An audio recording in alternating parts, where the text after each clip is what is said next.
por conectarse a esta cuarta edición de Un Enfoco que como equipo Ágora UCB hemos realizado anualmente. En esta oportunidad hablaremos acerca de cómo el COVID ha afectado en la vida de la mujer venezolana. Yo soy Crisbeli Pérez, estudiante de tercer semestre de Ciencias Políticas en la Universidad Central de Venezuela. Y por esta hora y media seré su moderadora. Tengo el honor de contar con la participación de grandes mujeres, dignas de admirar, quienes nos ayudarán a conocer sobre las dificultades que están viviendo las mujeres dado la pandemia. Y además, que como jefas de gobierno han combatido efectivamente el COVID en sus países. La actividad de hoy se hará bajo la modalidad de un focus group, donde se realizarán varias preguntas enfocadas a temas específicos. Y cada ponente tendrá la oportunidad de responder basándose en su conocimiento o experiencias personales. Para esto tienen un tiempo no mayor de 5 minutos por cada pregunta. Los demás participantes pueden dejar sus preguntas en el chat y seguirán respondiendo a lo largo de la conversación. Este enfoque será grabado y subido a nuestras páginas de YouTube, donde nos pueden encontrar como Ágora UCB. Procedo a darle el paso a las ponentes para su presentación.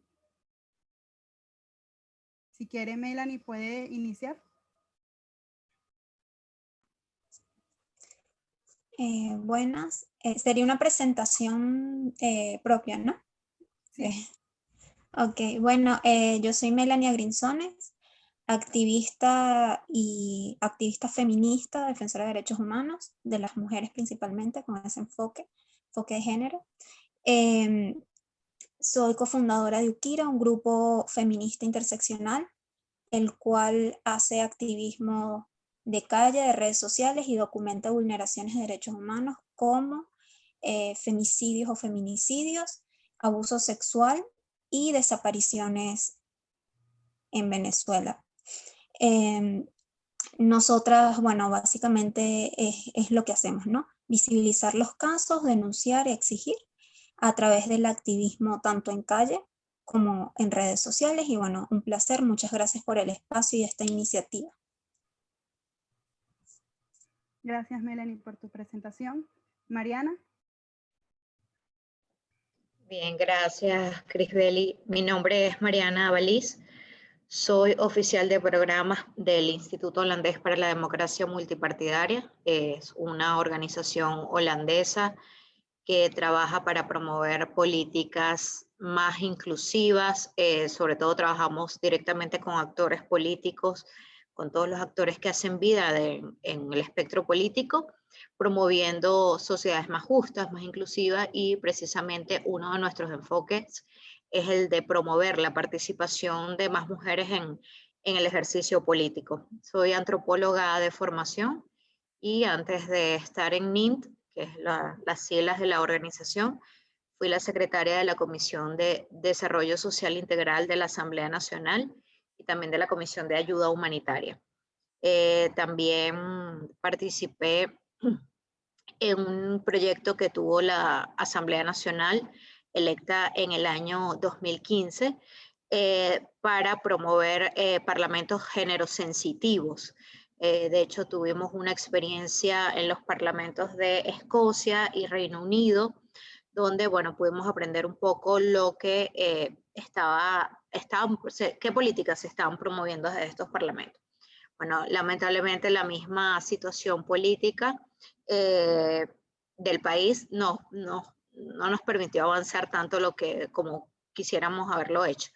Pero actualmente me desenvuelvo como representante para Venezuela de esta organización, desde donde también trabajamos con mujeres políticas de Venezuela. Excelente, Mariana. Victoria. Buenas tardes a todas y todos. Espero que me puedan escuchar bien. Tengo un tiempo de interferencias por aquí. En La Guaira el internet está muy malo. Entonces, se escucha mucho ruido de fondo. Sí, bueno, pero ya eso es algo que no puedo evitar yo, porque si me pongo los audífonos será mucho peor. Ok. Voy a tratar de hacer menos interferencia posible. Bueno, muchísimas gracias, chicas, por este valiosísimo espacio y por todas las personas que están aquí tratando de emitir un aporte positivo a la defensa de los derechos de las mujeres. Por aquí tienen a su servidora Victoria Romero. Yo soy internacionalista, estudiante de Derecho. Actualmente estoy haciendo una especialización en Derecho y Política Internacional con enfoque de género. Y además soy presidenta del movimiento feminista Método One para la defensa de los derechos de las mujeres y el empoderamiento femenino. En este caso, hacemos activismo en derechos humanos de las mujeres aquí en Venezuela y alrededor del mundo. Tenemos más de 13 representaciones, 15 representaciones en el país y nos movilizamos por eso. Asimismo, bueno, soy mentora de empoderamiento femenino y sirvo como asesora en temas de género a embajadas, marcas personales y marcas comerciales.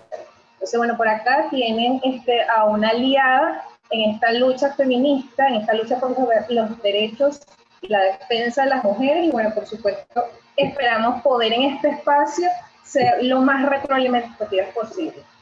Gracias por el espacio, Crisbeli, y no sé si por allí está Versa. Gracias a ustedes por estar aquí. Recordamos a nuestros invitados que nos pueden conseguir en las redes sociales, en Instagram, como Mariana Piso Vallis, Miaulani, ¿verdad? Y sí, o el Yuquira. Vicky RS Piso. A nosotros nos pueden conseguir como Agora UCB. Iniciamos.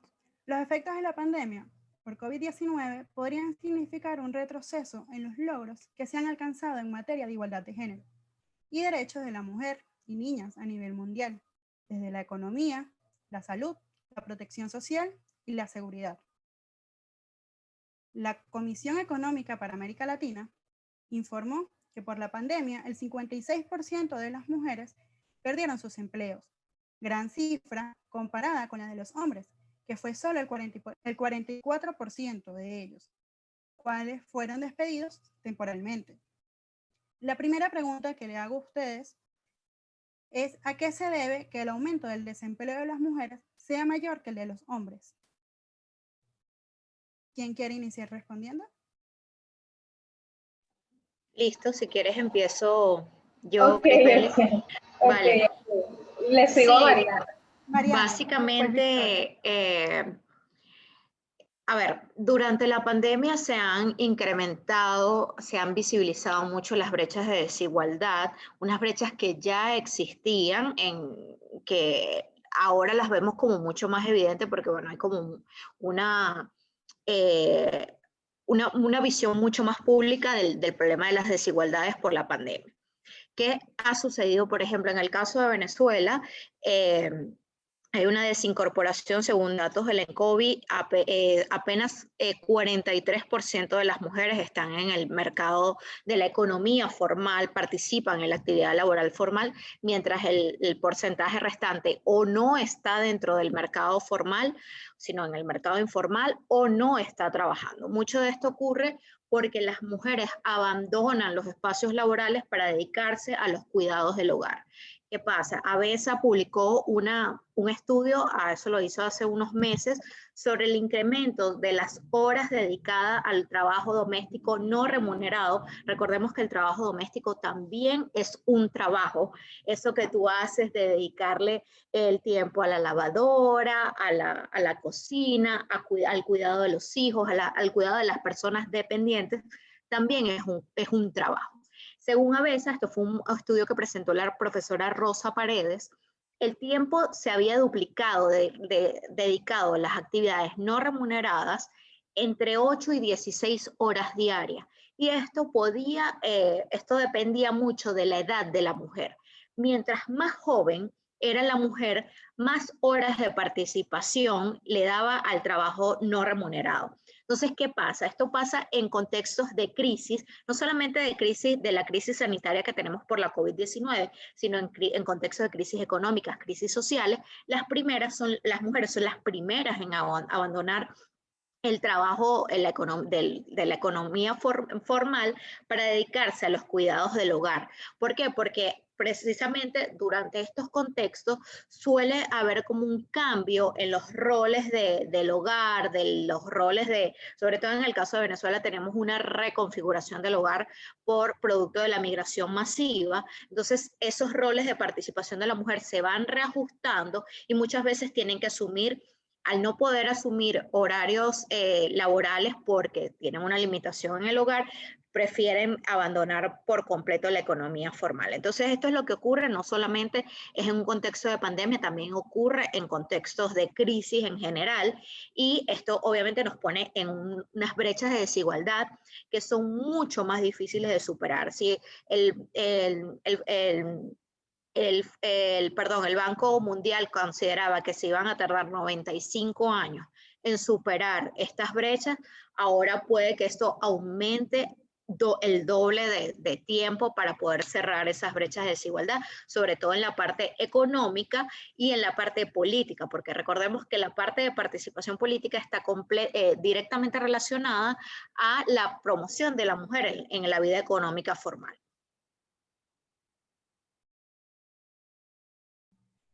Imagínate, demasiado tiempo de retroceso que hemos tenido. Victoria.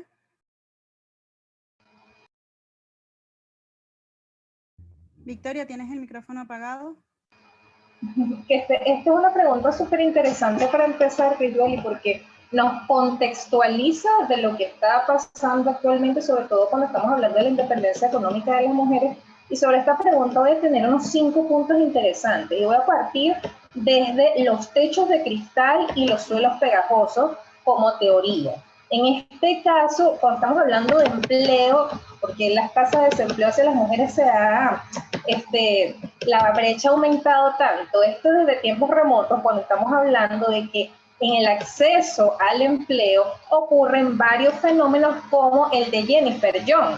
¿Qué quiere decir este efecto? Que a pesar de que tengamos mujeres preparadas y hombres preparados, a la hora del té, cuando el proceso de reclutamiento hacia las empresas, organizaciones, etcétera, siempre van a preferir a un varón. En este caso, cuando estamos contextualizando en tiempos de pandemia, es lo que muy bien acaba de decir Mariana, las empresas tienden a escoger hombres porque saben que estos no van a tener, o según los estereotipos sociales, estos no van a tener la carga del hogar, es decir, de la mujer cuidadora. Entonces, esto es un factor importante cuando estamos hablando de que las mujeres y las empresas van a preferir escoger hombres o tener dentro de su equipo a hombres, sobre todo en este contexto. Entonces, por ahí empezamos con el efecto Jennifer Young. Igualmente, el techo de cristal y los suelos pegajosos se ponen en evidencia porque justamente cuando hablamos de un contexto de pandemia, la mujer, también ocurre este fenómeno que pasa de ser dedicada a un rol específico, porque las mujeres también tenemos varios roles, a ser, como bien lo diría Susana Reina, la mujer multitask. ¿Qué quiere decir esto? Bueno, la mujer es todopoderosa, que todo lo hace, que eso también nos pone múltiples casos. No 4x4, la que todo lo puede, la que hacemos 1000 cosas. Eso en vez de empoderarnos nos satura. Y eso también pasa muchísimo y hace que las mismas mujeres traten de abandonar sus puestos de trabajo para cederlos a otras personas para poder dedicarse exclusivamente a las labores domésticas, como Mariana lo mencionó, no son tareas remuneradas, al cuidado de la familia y en este caso a aquellas personas que estén dentro del entorno familiar que estén en riesgo o en la primera línea de riesgo del COVID-19. En este caso también se tienen que tomar en cuenta una población sumamente importante y desprotegida en este contexto, que son las trabajadoras informales, las embarazadas y parturientas y las trabajadoras de la salud.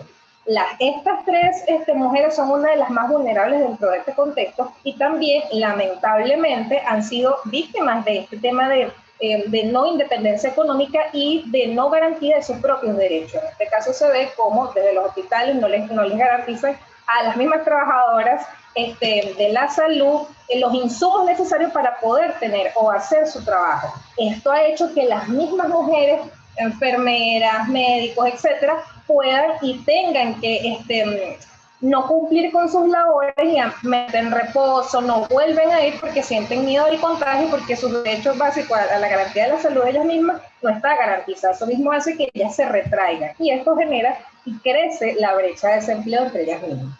Y por último voy a hablar sobre el contexto de la feminización de la pobreza, que también se exacerba dentro de un contexto de COVID-19, ya que las mujeres día a día son más pobres. En este caso, el éxodo, en donde un 14% de migración masculina, hace que la mujer haya tenido que abandonar su empleo para poder dedicarse en exclusividad a las labores domésticas, porque ya no tiene el apoyo del varón o del hombre en casa. O sea, si ya mi pareja se fue para buscar mejores condiciones de vida, ahora quién atiende el hogar y todas estas cosas. Entonces, este es otro factor importantísimo, porque la mujer continúa este matricentrismo de que las mujeres, por causas patriarcales estructurales, tienden a continuar en la esfera de las labores domésticas o en esta esfera doméstica y no pueden adentrarse ni el ámbito público, ni lamentablemente un ente que garantice un estilo de vida y la garantía de todos sus derechos básicos. Entonces creo que es importante analizar estos tres factores para poder adentrarnos en este tema de la independencia económica de las mujeres, que definitivamente se ha vulnerado muchísimo en contexto de pandemia.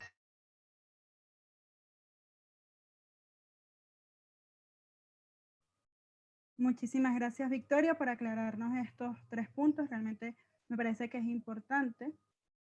Ahora vamos a darle la palabra a Melanie. Bien, ¿me escuchan? ¿Sí?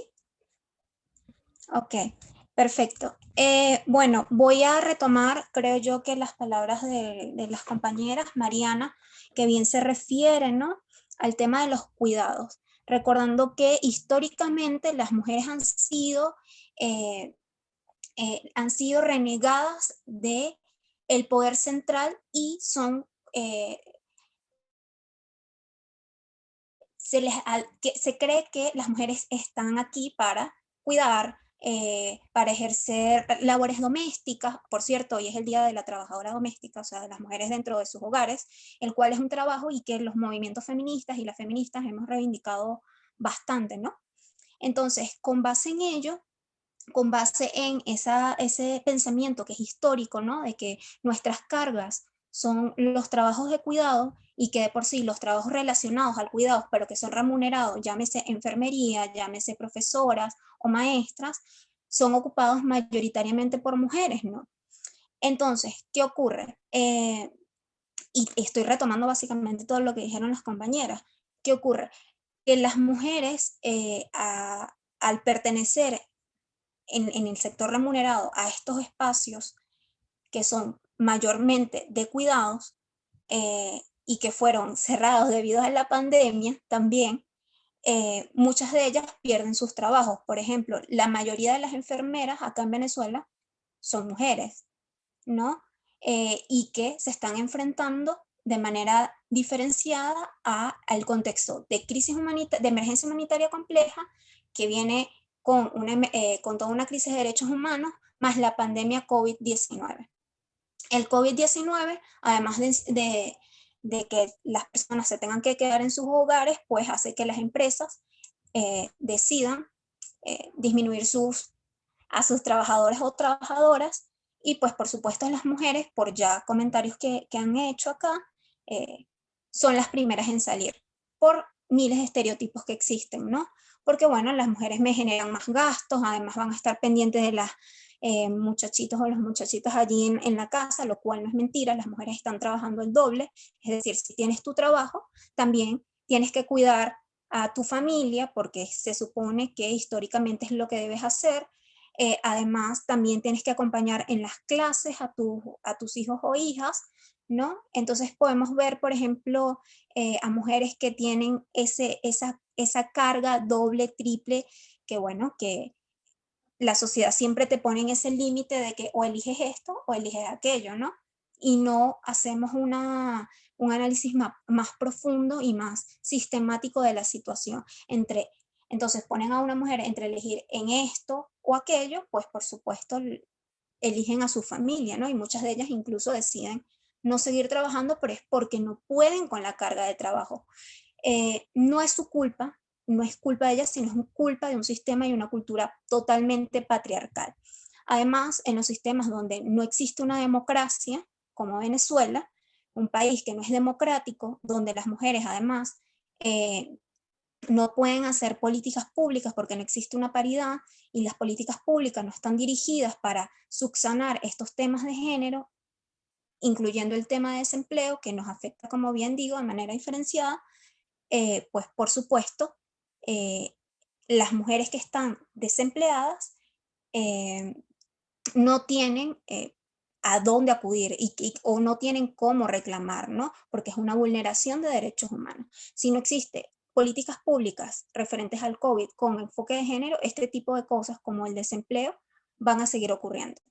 Tomando también la otra palabra de Victoria, que habla sobre la feminización de la pobreza, eso es estoy totalmente de acuerdo porque, bueno, en el mundo del porcentaje de personas pobres, según ONU, bueno, el 70% son mujeres. Entonces, si la pobreza tiene cara de mujer, y como bien lo dijo el secretario de las Naciones Unidas, la COVID-19 tiene cara de mujer porque ha afectado de manera diferenciada a nosotras, qué está ocurriendo en los gobiernos y en países como Venezuela, donde nos vemos afectadas, ¿no? El desempleo es un tema bastante amplio, el desempleo con relación al género. Existe estereotipos de género, brechas que se han visto, como bien le decía Mariana, se han visto actualmente aún más acentuadas. Siempre han existido realmente, y en las crisis siempre somos las que quedamos atrás y siempre somos las que tenemos que sacrificar además,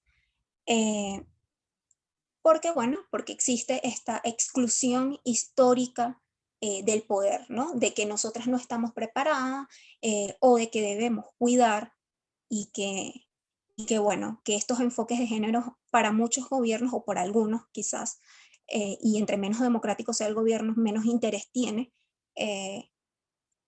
no es un tema a tocar, ¿no? Y pues por supuesto ahora lo vemos con un desempleo enorme de las mujeres o que están en áreas no formales, lo cual las desbeneficia, pues porque no pueden salir a trabajar como debe ser y además ahora están sumidas en colas a la gasolina, están sumidas en que tienen que llevar aguas cargadas, agua, Ámbar tiene un estudio sobre eso, agua, tienen que buscar cómo mantener o cómo cuidar a sus hijos, y pues todos estos pequeños estereotipos que les afectan, ¿no? De cuidadora, todopoderosa madre, nos afecta, por supuesto, de manera acentuada en el tema económico.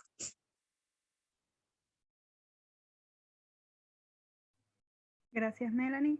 Con lo que ustedes respondieron ahorita, a la vez respondieron lo que sería la segunda pregunta, que es cuáles son los retos que se enfrentan las mujeres a diario con el home office. Podemos escuchar que es el cuidado de los niños, el duplicado del trabajo, el encargarse del hogar. Sin embargo, si alguna quisiera agregar alguno de los otros retos que como mujeres nos enfrentamos con este tipo de trabajo.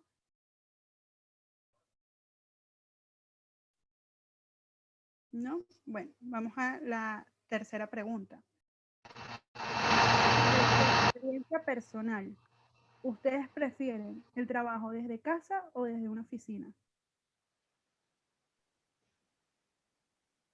Bueno, creo que para las mujeres el espacio de la oficina va a representar siempre una ventaja porque, por lo que ya dijimos anteriormente, las tareas del hogar que no están distribuidas de forma equitativa entre hombres y mujeres, no están distribuidas generalmente de forma equitativa entre miembros del hogar, recae completamente sobre las mujeres.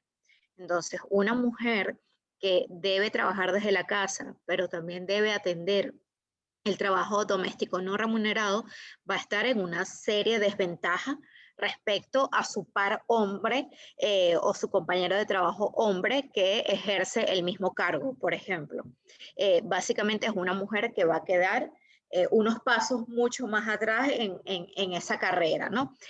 Por ejemplo, por eso es que el tema del teletrabajo, si bien va a ser un reto en sí mismo, redefinir cómo se va a plantear la forma del teletrabajo en una era post pandemia, lo cierto es que hasta que no tengamos políticas, bien sea políticas públicas promovidas desde el Estado principalmente, a equilibrar los cuidados en el hogar, es poco probable que esas cargas se puedan equilibrar mientras no tengamos nuevamente políticas dirigidas a las mujeres que cuidan, políticas dirigidas a los cuidados. Por ejemplo, en Venezuela tuvimos en la década de los 80 y los 90, que fue promovido por grupos feministas, los hogares de cuidado diario, lo que llamábamos los Simoncitos, porque estos eran centros de cuidado donde la mujer podía dejar a sus hijos con toda confianza, sentirse segura de que su hijo estaba en buenos cuidados, y esto la ponía en una ventaja, sobre todo frente al tema de competitividad laboral, ¿no? Pero mientras nosotros no superemos ese estadio, empecemos a pensar que la política, que no solamente la política pública va a tocar el tema de petróleo o es solamente el tema comercial, es el tema de reactivación de las empresas, sino que también va dirigido a las políticas de cuidado que equilibren la participación en el hogar, es poco probable que el hogar sea un espacio adecuado para avanzar laboralmente. Sí, no sé quién, bueno,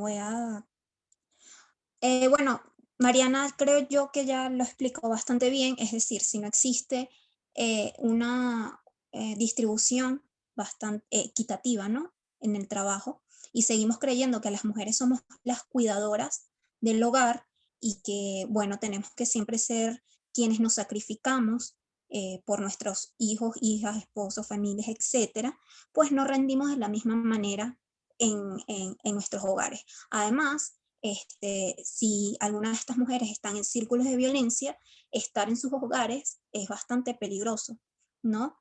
La violencia, esto también lo hizo mención Naciones Unidas, ¿no?, de que los números para llamar en casos de violencia habían aumentado. ¿Por qué? Bueno, porque estás con tu agresor en ese espacio y dudo que sea un espacio bastante digno para trabajar. Sin embargo, aquí voy a dar como una vuelta, tenemos que entender, y me voy hacia acá, hacia Venezuela, que es lo que conocemos, tenemos que entender que el teletrabajo también implica tener herramientas, tener recursos que usualmente las mujeres no tenemos por el mismo tema de feminización de la pobreza, ¿no? Sabemos que vivimos en un país donde la mayoría de las personas está en situación de pobreza, pero que a las mujeres, por supuesto, nos afecta también y nos afecta de manera distinta quizás, ¿no?, el tema de la pobreza y el poder acceder, ¿no?, a este tipo de recursos como un teléfono, de recursos como una computadora o incluso un buen internet. Pero también, ¿qué ocurre? El Estado no garantiza políticas adecuadas para que las personas puedan salir a trabajar de manera digna y de manera de que se puedan cuidar, ¿no? Y creo yo que existe una gran deuda por parte del Estado y las empresas de tomar en cuenta el tema de género, ¿no? De decir, las empresas sentarse, las empresas privadas, públicas, sentarse y decir, bueno, estamos trabajando en los hogares, está este tema de que las mujeres son las cuidadoras, ¿qué vamos a hacer? ¿Están ofreciendo algo? ¿Lo están tomando en cuenta? ¿Están siendo empáticos? Lo dudo, ¿no? Y esto aquí lo podemos ver cuando deciden quién se va de la empresa o del trabajo y quién no. Y normalmente son las mujeres por este mismo tema que nos afecta bastante y que parece no importar, pero sí importa, más en un país como Venezuela, que es matricentrista, ¿no?, donde muchas mujeres son madres solteras además. Y bueno, es bastante complicado y complejo decir, preferimos esto que aquello, pero también tenemos que entender que en el hogar muchas no están seguras, no tienen las herramientas. Sabemos que los espacios en las calles puede ser peligroso. Las enfermeras, por ejemplo, que no tienen los recursos para protegerse del COVID, recursos básicos que deberían tener por el hecho de estar allí. Es complicado, es complejo decirte sí o no, pero el poder trabajar en un espacio lejos de tu agresor y que no tengas la carga del cuidado como tal, quizás puede ser un poco mejor. Sin embargo, me quedo aquí en el medio, sin decirte que es mejor o que no, porque eso es algo que atraviesa individualmente incluso a las mujeres y es muy complicado en una situación como Venezuela. Ok, bueno, aquí en este caso, escuchando a Mariana y a Melanie, tengo unos 5 puntitos por tocar rápidamente, porque cuando estamos hablando de que del home office y la mujer, enseguida se me vienen a la mente 2 cosas importantes. La primera es la explotación que muchas veces hay, porque lamentablemente cuando estás trabajando en el home office no hay un horario establecido. Es decir, supuestamente uno debería trabajar 8 horas, pero hay veces en que ocurre la explotación porque te llaman a las 11 de la noche y mira, tenemos que arreglar esto, un sábado, un domingo, es como ya no hay un horario definido de trabajo y eso muchas veces sobrecarga a las mujeres. Otra cosa también importante que mencionó Melanie son los recursos limitados que en un país donde hay emergencia humanitaria compleja y la feminización de la pobreza, es difícil poder acceder a los recursos. En este caso, también hay que hacer un llamado a las organizaciones, a las empresas, para que puedan flexibilizar y usar las herramientas más amigables para que las personas puedan desarrollar sus empleos, porque lamentablemente esto es una causa muy común por las cuales muchas mujeres han quedado desempleadas por no tener los recursos. Sin embargo, en esto hay que ser también bastante resilientes. ¿Y por qué voy a decir esto? Porque tenemos COVID para un rato largo. O sea, dijimos hace un año, mira, esto va a terminar dentro de 3 meses, 2 meses. Entonces, no hay que salir en la carga de, bueno, las mujeres, nuevamente revictimizarnos. Las mujeres, pobrecitas, tenemos el trabajo doméstico. Ay, qué lástima las mujeres. ¿Qué es lo que tenemos que hacer? Buscar soluciones. La primera es que, en este caso, hay que elaborar campañas y sensibilizar a la población para que se quiten el chip y podamos aprender a desaprender la cultura que nos ha impuesto de que las labores domésticas son de las mujeres. Es decir, ya hay que empezar incluso a hablar de no decir las labores domésticas son de las mujeres, porque ya eso sería reafirmar lo que la cultura nos ha dicho. Entonces tenemos que decir las labores domésticas son de todos.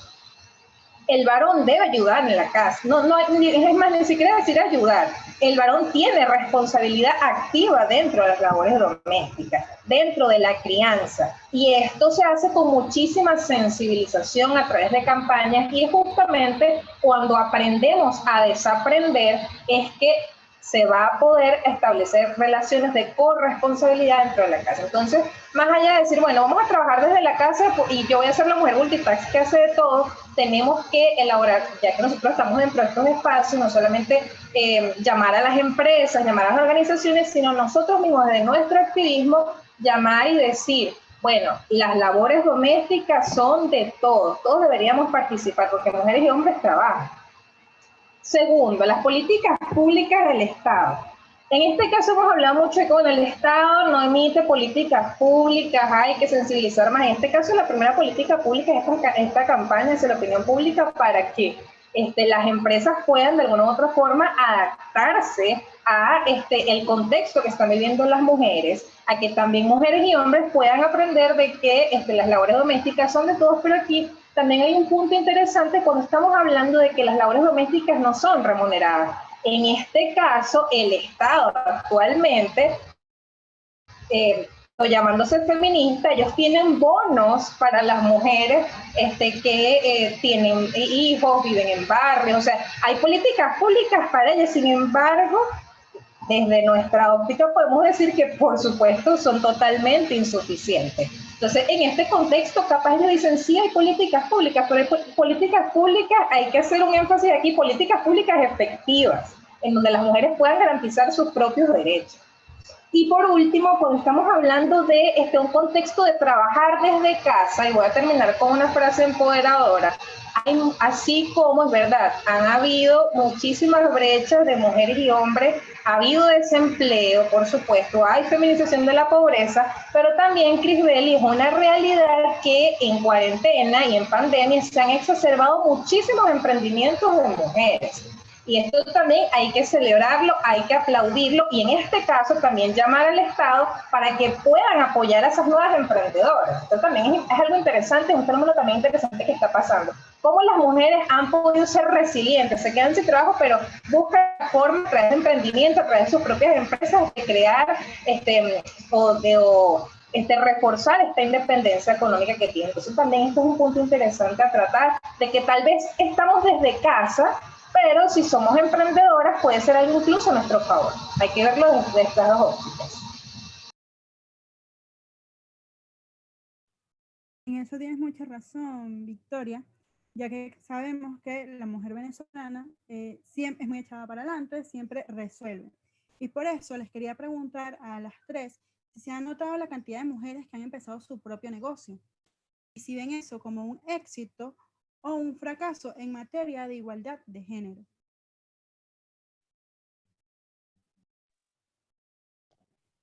Creo que...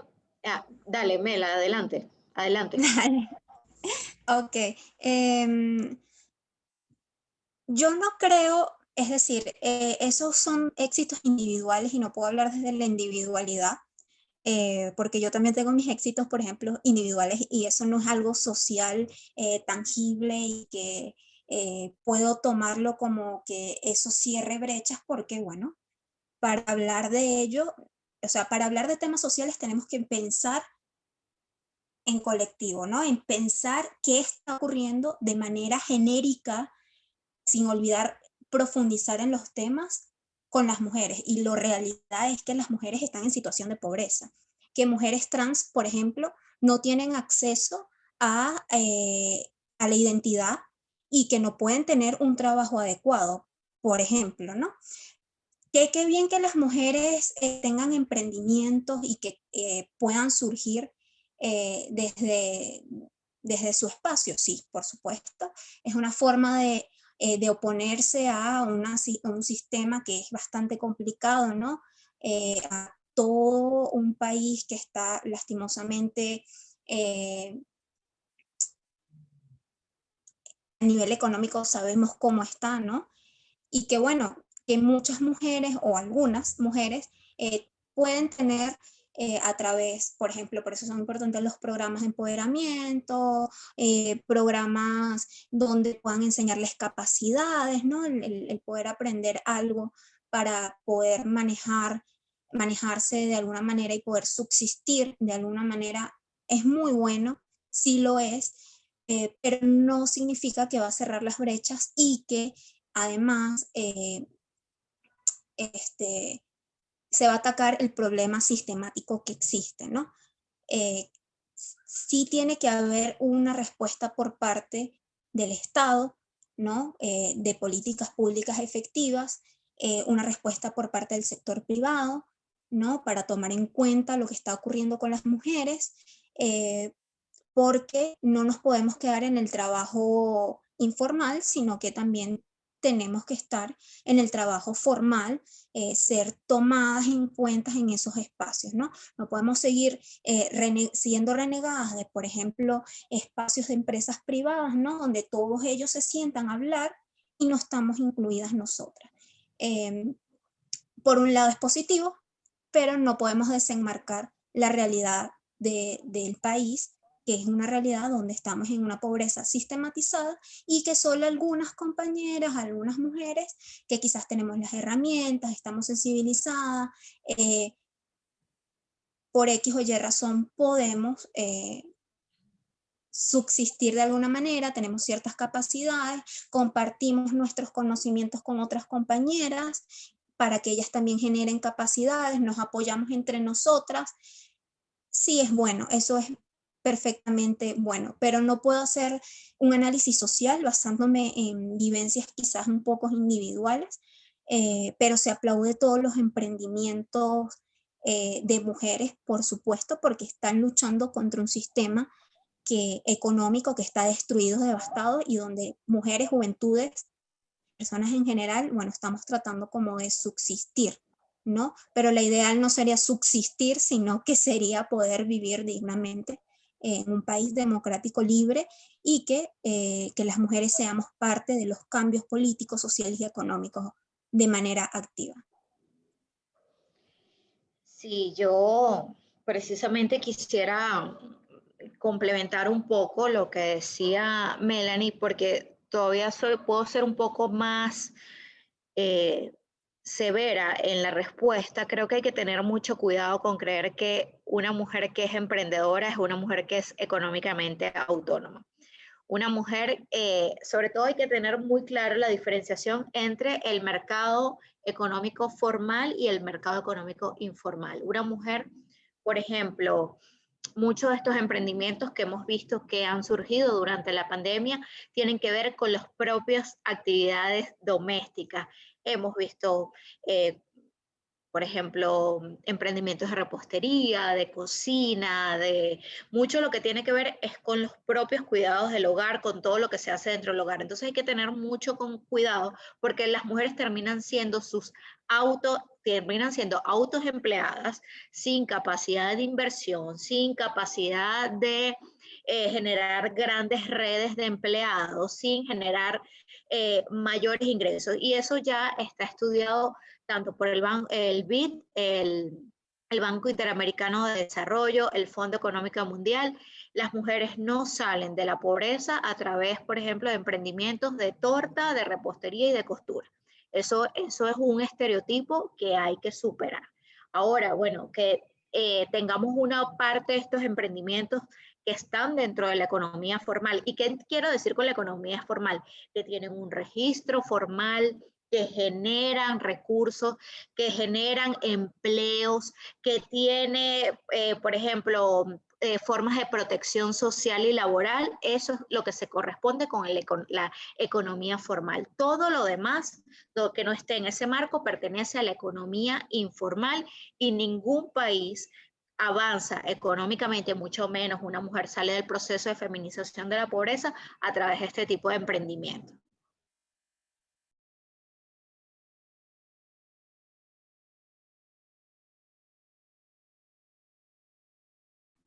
Victoria, ¿quisieras agregar algo?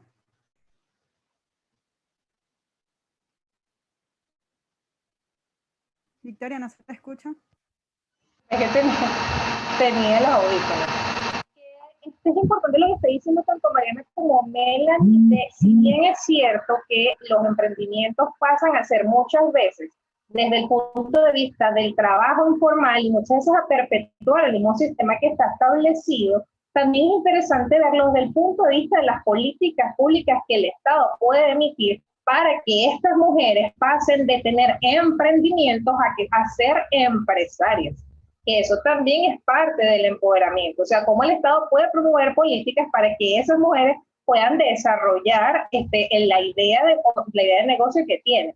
En este caso, lamentablemente en Venezuela es muy difícil porque el venezolano común no tiene incluso cultura de empresa. O sea, de hecho estamos muy acostumbrados al tema del Estado paternalista que nos garantice la subsistencia, no el Estado que te va a enseñar a cómo tú vas a ser independiente económicamente. Entonces eso también sería una exigencia hacer. Como las mujeres, incluso también aquí hay un estereotipo muy marcado de que las mujeres no sirven para negocios o que las mujeres tienen que emprender negocios adaptados a sus, a lo que debería saber hacer una mujer, como muy bien Mariana me lo mencionó. Que si la torta, la costura, la repostería. Sin embargo, desde Método WON, que ya hemos hecho más de 7 cortes, yo me he quedado sorprendida de que hay hecho muchísimas chicas que no tienen nada que ver con esas cosas. Entonces, hay ideas que potencialmente pueden ser próximamente empresas. Entonces, en este caso, me parece que una de las políticas públicas que puede emitir el gobierno, en este caso, una de las exigencias que se puede hacer es potenciar, primero, de construir que las mujeres somos malas haciendo negocios, de que las mujeres, nuestra independencia económica tiene que estar adaptada a un modelo en donde se siga perpetuando las labores domésticas. Aquí hay que construir una imagen de que una mujer puede ser de emprendedora a empresaria, de que una mujer puede ser independiente económicamente y además exigir al Estado políticas públicas para que estos registros de marca, para que los impuestos no sean tan elevados si realmente se quiere potenciar a un país. Lamentablemente un país como Venezuela, en donde la libertad empresarial está tan cohibida, es difícil. Y si vamos hablando con perspectiva de género, muchísimo más difícil. Pero si hacemos una exigencia, creo que esta puede ser desde este contexto.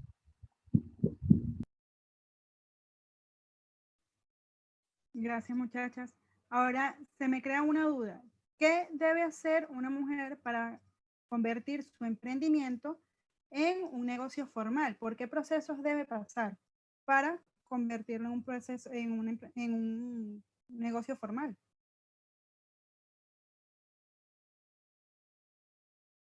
Disculpa, ¿podrías repetir la pregunta? Porque no te escuché muy bien y no lo... Crisbeli, ¿podrías repetir la pregunta? Disculpa. Sí, voy. Ay, no me quiero agarrar la cámara. ¿Qué debe hacer una mujer para convertir su emprendimiento en un negocio formal?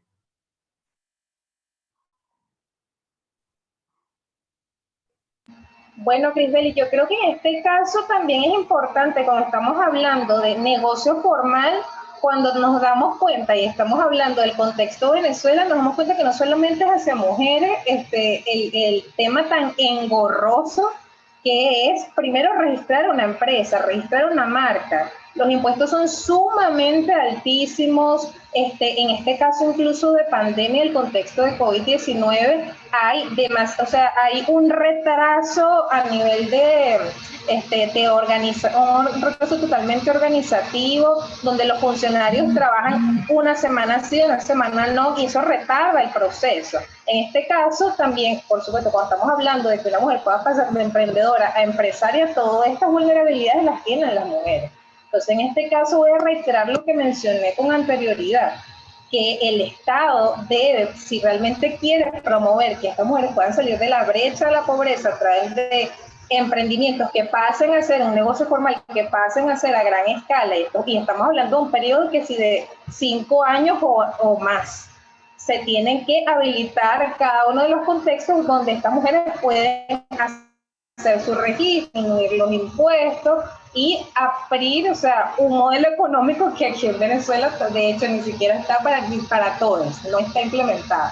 Pero esa puede ser la exigencia, donde se disminuyen los impuestos, no haya un retardo organizativo y, por supuesto, se le den beneficios. En este caso puede ser incluso... se llama esto, créditos a las mismas emprendedoras, que aquí los hay en Venezuela, pero la mayoría son bancos del exterior. O sea, por parte de las políticas públicas del Estado, estos créditos ya están muertos. Entonces, si realmente se elabora todo un contexto en donde se puede promover el empoderamiento económico de las mujeres desde políticas del Estado formales, por supuesto que esto puede llevar a grandes beneficios para las mujeres y su independencia económica no próxima, porque un modelo de negocios de pasar de emprendimiento a empresa dura de 3 a 5 años, pero con todos los retardos que actualmente el sistema tiene puede durar hasta 10 años. Entonces hay que trabajar en estas causas estructurales para poder promover estas políticas. Gracias, Victoria. Bueno, cerrando ya este tema, vamos a darle inicio a el punto social, uno de los temas más preocupantes dentro del feminismo. Se dice que en el 2019 se registró un total de 167 femicidios, siendo junio el mes con mayor casos registrados, con un total de 21 casos, y diciembre con un total de 20 casos. El 2020 inicia el año con un registro de 34 casos solo en el mes de enero y cierra el año con un total de 256 casos. En los primeros meses del 2021 se han registrado 43 casos de femicidios, enero con 23 y febrero con 20. ¿A qué se debe el aumento de los femicidios entre el periodo del año 2019 y 2021?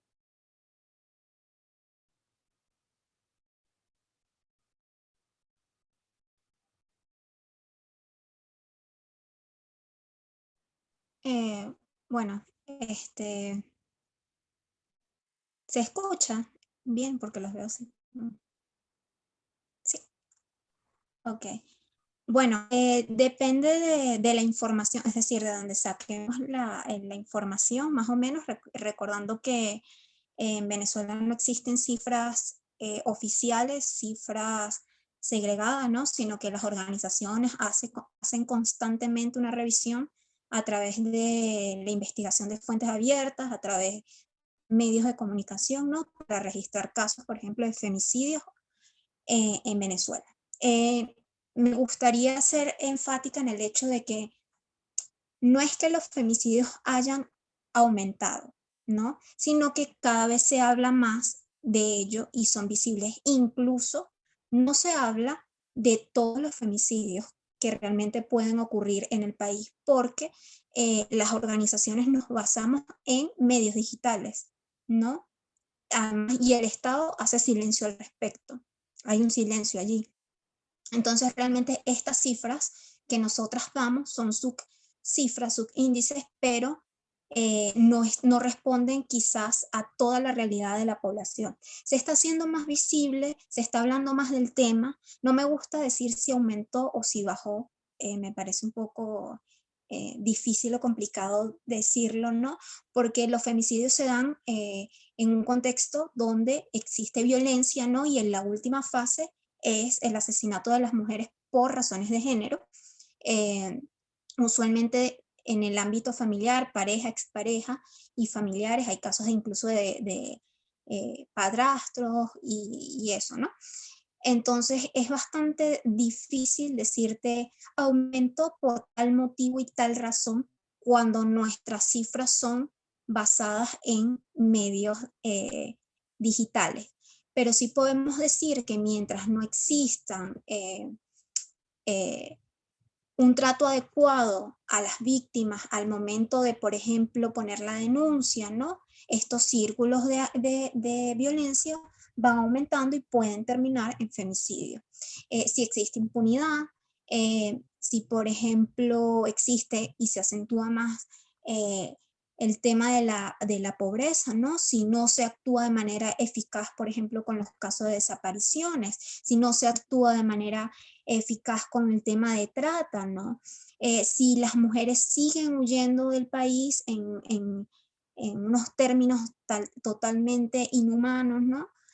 Son víctimas de violencia de género que pueden terminar en femicidio o feminicidio entendiendo el feminicidio cuando el Estado no responde a las denuncias de las mujeres, a pesar de que en Venezuela no se tipifica el feminicidio como tal o de manera formal, creo yo que como feminista lo reivindico. Feminicidio cuando hay una ausencia del Estado, como en el caso venezolano. Entonces,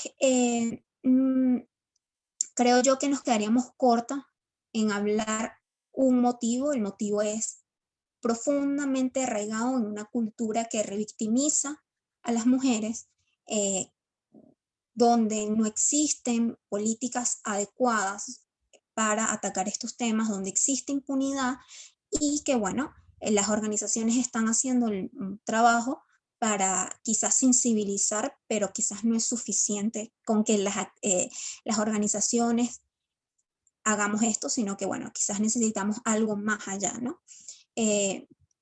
Como que, por ejemplo, el Estado comience a darnos cifras segregadas, ¿no? No un simple número, porque nosotras no somos un simple número. Cuando se empiecen a hablar de transfemicidios, por ejemplo, cuando se empiece a hablar del tema de las mujeres indígenas y cómo el femicidio las atraviesa de manera distinta y cómo se conceptualiza de manera distinta allí, creo yo que en ese sentido es que te puedo más o menos responder la pregunta.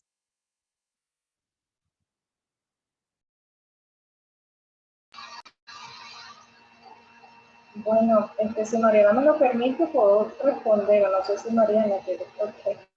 Adelante, Victoria. Crisbeli, tú mencionabas, la pregunta era ¿por qué han aumentado los femicidios?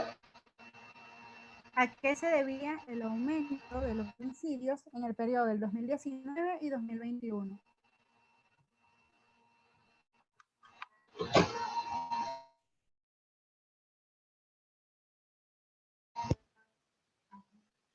de femicidio.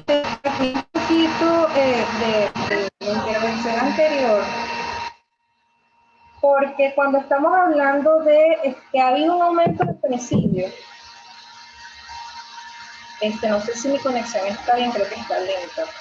Cuando estamos hablando de los femicidios, hay un aumento inminente. De hecho, la organización ABESA, a través de su informe Mujeres al Límite, creo que fue en el año 2019 que lo sacaron, la última versión, mencionaba un aumento exacerbado de los femicidios y de la cantidad de femicidios que iban ocurriendo a medida que pasaba el tiempo. Y ellos mencionan que desde el año 2016 los femicidios ocurrían cada 3 días.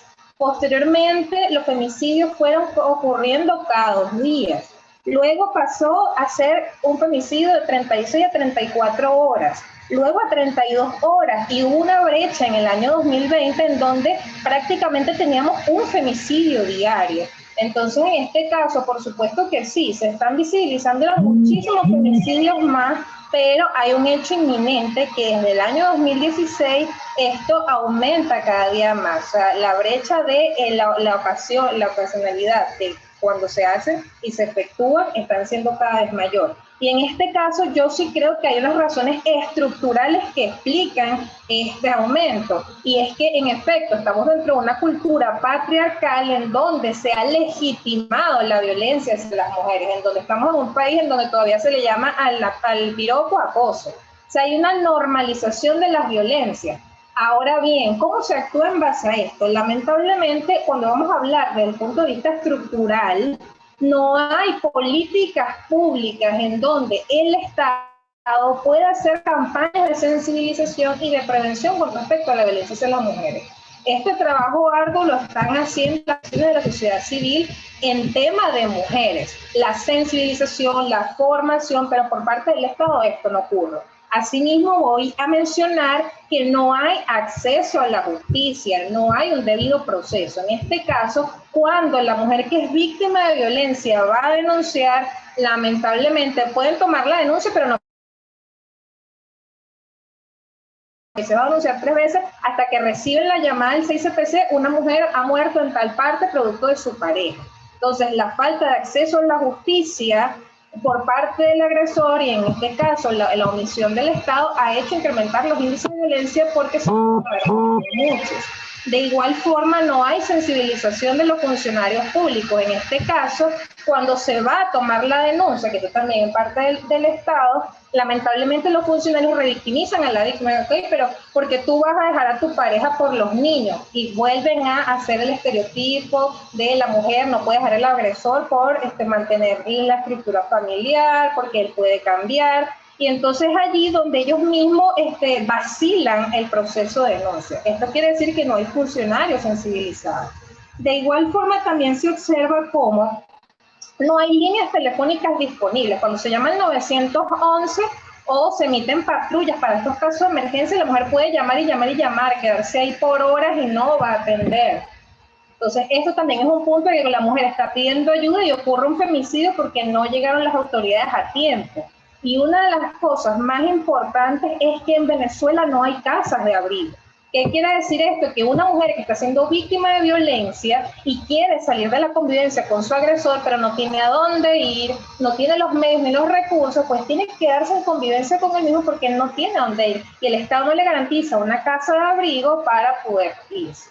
Entonces, en este caso, creo que estas razones estructurales, si bien van a potenciar los femicidios, también aquí hay que hacer un llamado para prevenirlos, es decir, atacar las causas que están originando el femicidio. No solamente decir, han ocurrido tantos femicidios o esta es la temporalidad que ocurre. Hay unas causas estructurales que hay que atacar porque si no van a continuar incrementando.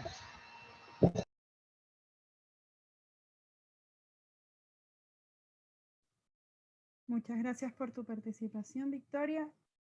Mariana, ¿quieres agregar algo?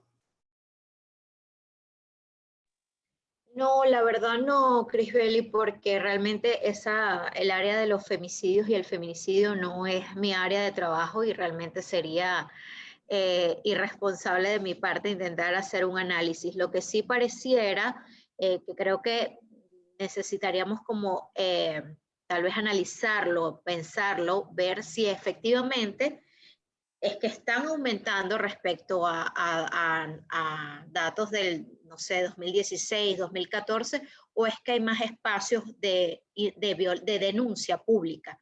Muchas veces también estos espacios, al aumentarse, puede que se haga como mucho más visible y dar esa percepción de que hay un aumento. Obviamente tenemos a unas mujeres que ha dicho durante la pandemia las llamadas a las líneas que atienden la violencia de género han aumentado en un 43%, etcétera, pero creo que en el caso de Venezuela, sobre todo con lo que dice Melanie, que hay un subregistro donde básicamente la data la están levantando las organizaciones a través de recursos digitales, es como no es tan responsable afirmar que se está aumentando o no. Creo que tendríamos que hacer, hay un periodista que yo sigo que suele hacer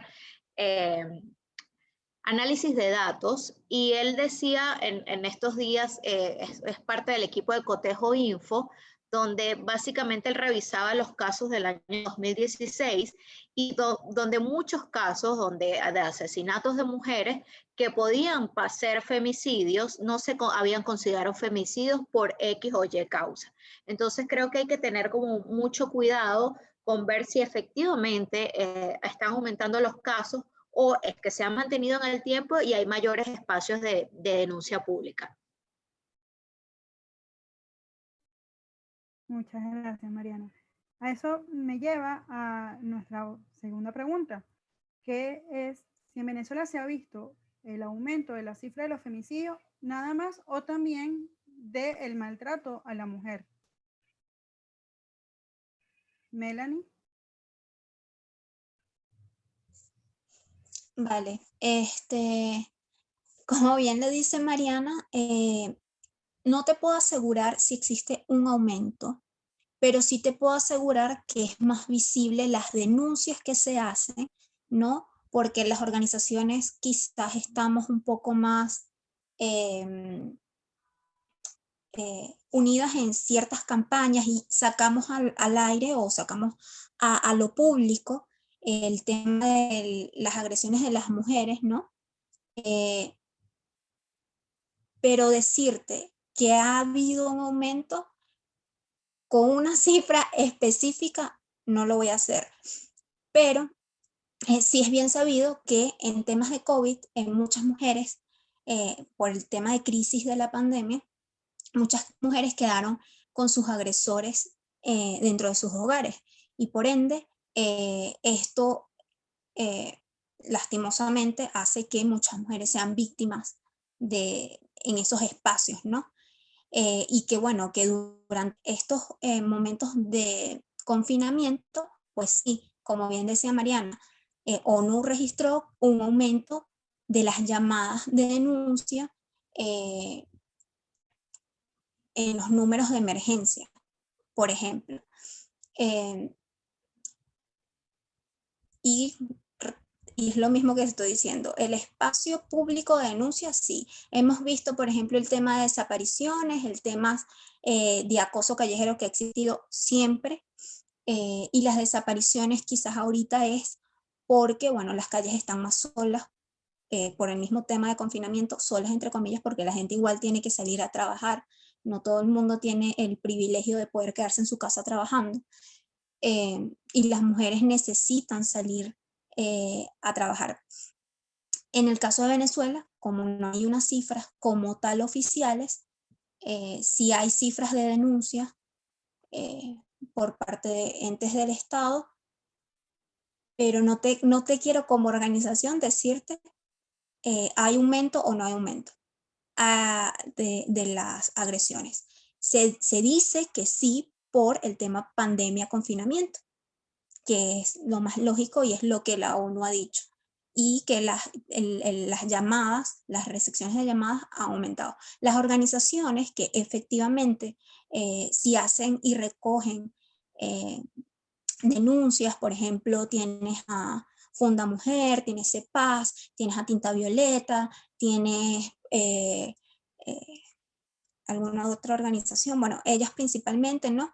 Que atienden a mujeres de casos de violencia de género, sí te pueden decir, bueno, hemos tenido tantas llamadas con referencia a años pasados. Espero que saquen sus cifras. Recuerdo que Tinta Violeta ya había registrado más de 100 llamadas, ¿no? Al inicio de la pandemia, no recuerdo con referencia a cuál año, pero ellas que reciben las llamadas, hacen todo este tema de gestión psicosocial o atienden estos temas, sí te pueden dar una cifra que esperemos que sean públicas en algún momento, respetando siempre, por supuesto, a la posible víctima o a la víctima en sí.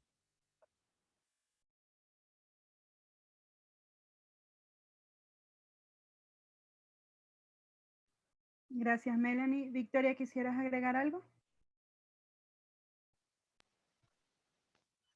Sí, bueno, no me dio tiempo porque estaba buscando ahorita en el correo un informe en donde aquí el año pasado se hizo incluso desde Método One, justamente por la recolección de informes de las organizaciones que documentan este tipo de cosas para presentarle incluso a la CIDH. Sí, en efecto, sí había un aumento en los índices de violencia, pero voy a buscar el nombre del informe porque realmente es importante compartirlo. Sé que lo hizo el Centro de Estudios de la Mujer, CEPAC y la Fundación Vida Jurídica con Fundamujer. Y estas son organizaciones que se encargan justamente de documentar y también hacer atención primaria a las víctimas y sobrevivientes de violencia. Y ellos mencionaban en este informe que en efecto, en el contexto de COVID, lo lanzaron el año pasado en julio, hubo un aumento donde aproximadamente ellos recibían llamadas de cada 3 días, recibían una denuncia. Esto pasaba a ser como 5 denuncias a la semana, y cuando en este contexto de COVID en el 2020, porque el informe fue el año pasado, podían recibir de 15 a 20 llamadas. Esto quiere decir que hubo un aumento de 10 casos semanales en comparación con lo ocurrido anteriormente. En este caso, se evidencia cómo el confinamiento pudo ser un factor clave que evidentemente exacerbó la violencia doméstica o las violencias, porque uno habla mucho de violencia doméstica, pero hay más de 21 formas que pueden verse dentro de casa. Entonces, en este caso sí, está incluso documentado. Me voy a incluso dejar por aquí, bueno, no sé si esta actividad se va a acabar, y qué lástima, pero me gustaría dejar el nombre del informe para que ustedes puedan ver no solamente cómo estas organizaciones han documentado, mencionan estos casos y además emiten recomendaciones para que estos hechos no sigan ocurriendo. Es bien interesante.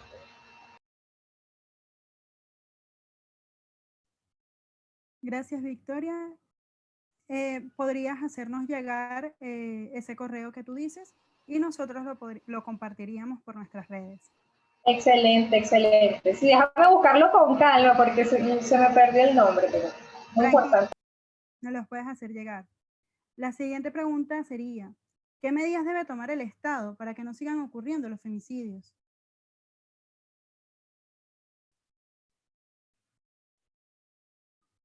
Melanie.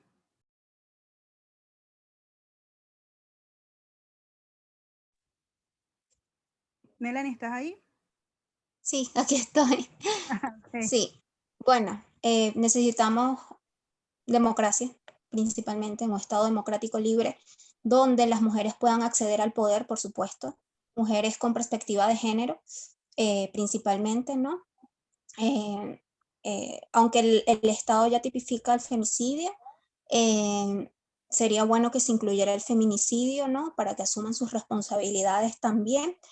En un Estado democrático y libre, por supuesto, el acceso a la justicia, si tenemos a mujeres en el poder de manera paritaria, con perspectiva de género, puede ser un poco mejor para nosotras a la hora de denunciar violencias, ¿no?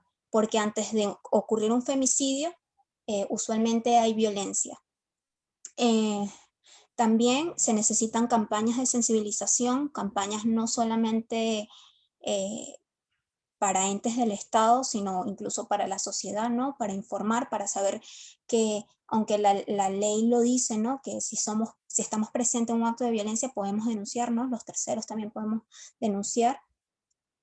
Tener sensibilidad en estos temas y saber que la violencia de género no es algo que debería ser normal, ¿no? No debería estar normalizado la violencia verbal, la violencia psicológica, los chistes, no son chistes, violencia. No debemos tomar estas cosas como algo aislado sino que son números, son caras, son rostros, son vivencias, ¿no? Entonces creo yo que lo principal es eso, que se pueda tener acceso a la justicia y que se pueda hacer campañas de sensibilización, que el Estado garantice y sea responsable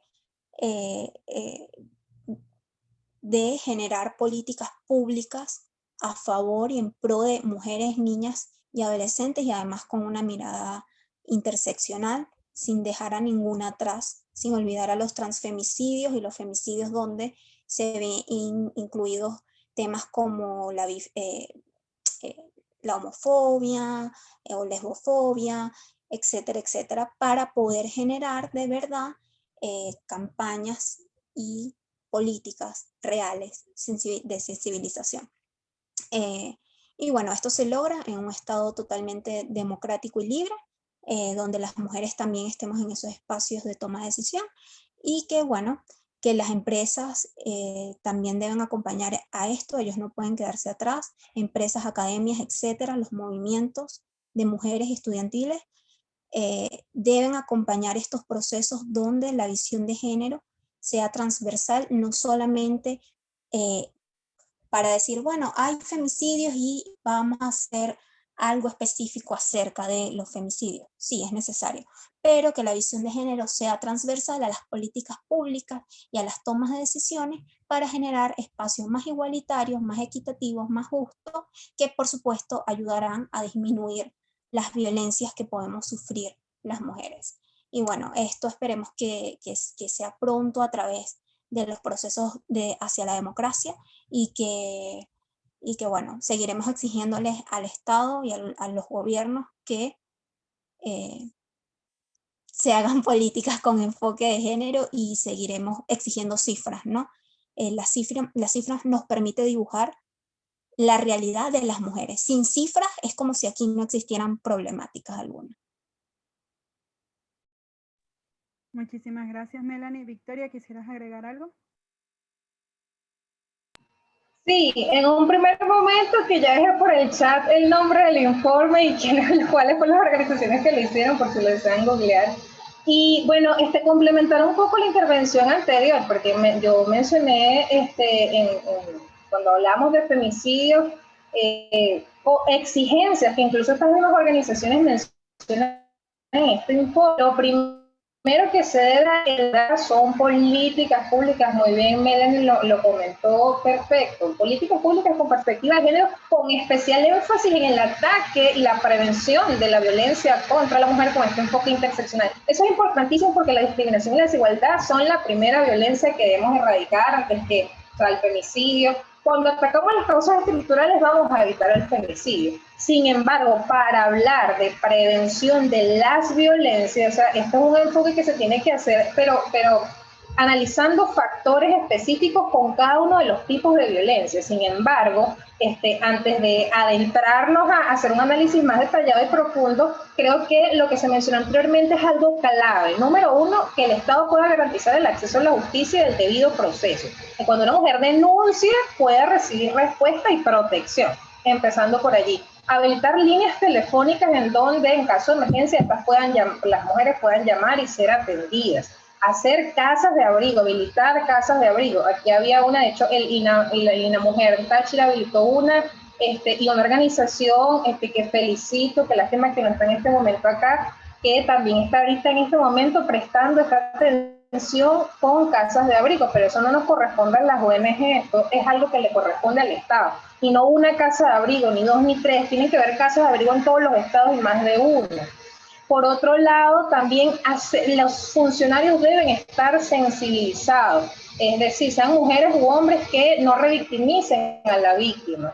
elaborar campañas de sensibilización a través de la opinión pública, medios de comunicación, en donde se vaya desaprendiendo esta normalización de la violencia que nos hace perpetuar micromachismo, sexismo, misoginia, y que todos los días pone en evidencia formas de violencia que la hemos normalizado tanto que las perpetuamos y las replicamos. En este caso lograríamos que la población desaprendiera y reaprendiera con responsabilidad, reaprendiera una cultura positiva y además formar a las masculinidades tóxicas en masculinidades positivas. Entonces creo que por allí van las recomendaciones, por lo menos las políticas públicas de emergencia para la situación actual. Sin embargo, como te mencioné, Crisbeli, esto es algo que se tiene que detallar más a profundidad, no por encimita, no como algo de emergencia, sino como algo estructural que se debe erradicar, que se debe tratar. Muchísimas gracias, Victoria. Mariana, ¿quisieras agregar algo? Sí, quisiera, Crisbeli, porque hubo un momento que me desconecté y no entiendo muy bien en qué momento quedaron, cuál era exactamente la pregunta. Ya te digo, la pregunta es si... Uy, ya va.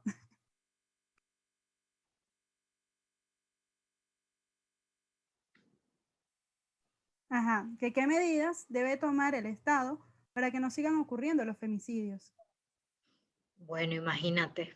Eso, empezando que tiene que haber ya de una vez una transferencia de las responsabilidades de lo que está haciendo las ONGs, porque la ONG, recuerden que no es el Estado, no tiene los recursos, no tiene la estructura, no tiene la capacidad de monitoreo y registro de un Estado. Entonces, si bien, y disculpen que sea tan reiterativa en esto, si bien hemos visto que ha aumentado, hay esa percepción de que hay un aumento de los femicidios, quizás lo que hay es un aumento del registro de las organizaciones, no necesariamente, y una mayor visibilización, no precisamente porque ante la ausencia de un Estado son las organizaciones las que están haciendo el trabajo, ¿no? Pero básicamente en el caso de la ley, si bien hay 21 tipos de violencias que especifica la ley, lo cierto es que la ley está muy poco normada, no está normada, es decir, no hay una operativización de la ley, es decir, no hay una forma, lo que está aquí en el papel, no hay una forma congruente de llevarlo a la realidad, bien sea a través del sistema judicial, a través del sistema penal, a través de todo lo que nombraba Victoria y Melanie, de las casas de abrigo, de todo el sistema de protección. Y básicamente lo primero que tiene que hacer el Estado es empezar a asumir lo que ya tiene escrito en un papel de la ley, porque no se ha operativizado de ninguna forma, ¿no? Entonces, primero, bueno, empezar a hacer que el Estado se ocupe del tema de los feminicidios mientras haya un 97% de impunidad asociado, como ya han reportado las organizaciones, el femicidio va a seguir ocurriendo. Recordemos, y hay un montón de violencias previas al femicidio que mientras el Estado, a través de sus sistemas judiciales y penales, no den respuesta, va a seguir ocurriendo el femicidio. Entonces, bueno, básicamente eso, empezar.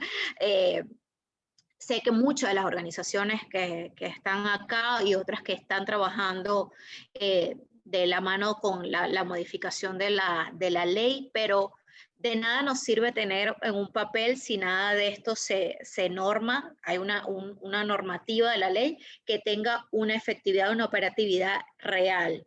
Entonces, básicamente hay que empezar a traspasar el papel.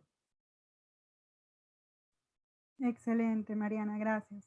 Damos introducción entonces a el tercer y último tema de esta discusión y dice, a pesar del número de dificultades que han desarrollado por la pandemia por COVID-19 y que han afectado mayoritariamente a las mujeres, también es posible evidenciar que existe un mayor margen de eficiencia en mujeres que se encargan de dirigir naciones, quienes han ejecutado políticas públicas en torno a la gestión de la pandemia, que han sido efectivas y han traído resultados efectivos para gestionar la crisis. La primera pregunta es, ¿cuáles logros ha tenido la comunidad feminista durante esta pandemia? Sí, yo quisiera hablar un poco sobre el tema de estos liderazgos y las respuestas frente a la pandemia, ¿no? Y precisamente porque esto sucedió hace algunos meses, vimos un artículo que salió en la revista Forbes, que fue un artículo que fue muy replicado en las redes sociales, que decía algo así como que ¿qué tienen en común los países que mejores han gestionado la crisis? Es que sus líderes son mujeres. Y bueno, analizó cómo respuestas de implementación temprana en los países específicos, Alemania, Islandia, Nueva Zelanda, Taiwán, Noruega, etc. Entonces, yo sé que esto pareciera exageradamente atractivo decir que estos países han gestionado mejor sus crisis porque son mujeres o porque han tenido mujeres al frente, pero creo que esto sería ratificar un estereotipo de género, de que las mujeres tienen que ser más eficientes, tienen que ser más efectivas, ¿no? Pero si bien esto lo hizo la doctora Natalia Brandler, ella hizo como una especie de comparación entre estos gobiernos que habían tenido mejores respuestas ante la pandemia y pareciera que había algunos elementos de liderazgos colaborativos donde había una expansión del poder, había unas políticas de mucho más amplias, inclusivas. No podríamos decir que esto es porque son mujeres. No, yo creo que aquí, previo a esto, hay que entender más que por qué ellas han tenido mejores gestiones de la pandemia, es cómo estas mujeres han accedido a estos espacios de poder. Y es que precisamente, básicamente lo que nos ha traído la pandemia es a cuestionarnos o a preguntarnos por qué no hay más mujeres en espacios de poder. Entonces, yo creo que más que identificar cuáles han sido esas políticas de acción temprana y si tienen que ver con el hecho de que son mujeres o no, creo que hay que empezar a ratificar, a preguntarnos cuáles son esos métodos de acceso al poder, a formas como las mujeres acceden al poder. Sobre todo, una frase que tengo por acá copiada es de una investigadora del Instituto de las Sociedades en Desarrollo. Denme 2 segundos que las estoy buscando por acá. Ella se llama Madhu Kiswar. Es investigadora del Centro para Estudios de las Sociedades en Desarrollo. Dicen que detrás de todo gran hombre suele haber una gran mujer. No obstante, detrás de cada mujer políticamente activa, no solo hace falta un esposo cooperativo, sino también una familia extensa, además de una sólida organización política basada en movimientos sociales que esté lista para hacer participar a las mujeres en la vida pública. Y yo creo que precisamente este es el reto en el caso de Venezuela, que todavía estamos rezagados respecto al continente en lo que es participación política de las mujeres. Nuestro promedio no supera el 20% respecto a la región donde ya se han promovido políticas de paridad, políticas de cuota. Entonces, más que preguntarnos por qué estas mujeres han tenido mejores gestiones frente a la pandemia, es entender cómo estas mujeres han llegado a los centros y espacios de poder.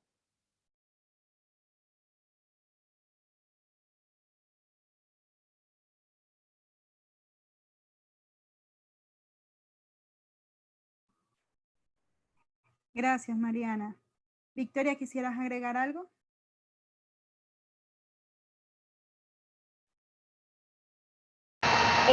Crisbel, la pregunta inicial fue ¿cuáles han sido los logros feministas? ¿Cuáles han sido los logros del movimiento feminista? Ok, bueno. Durante la pandemia, ok.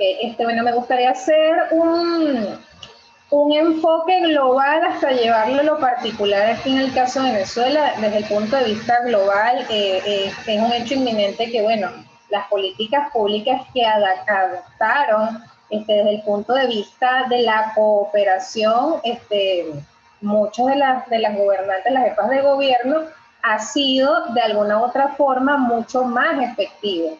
Y en este caso voy a detenerme porque como internacionalista y desde el análisis que siempre se hace desde el sistema internacional, de las relaciones de poder con un entorno realista, desde el realismo político, es decir, estas relaciones de competencia, estas relaciones de violencia, estas relaciones de choque, es importante verlo desde el punto de vista de las teorías de las internacionales feministas,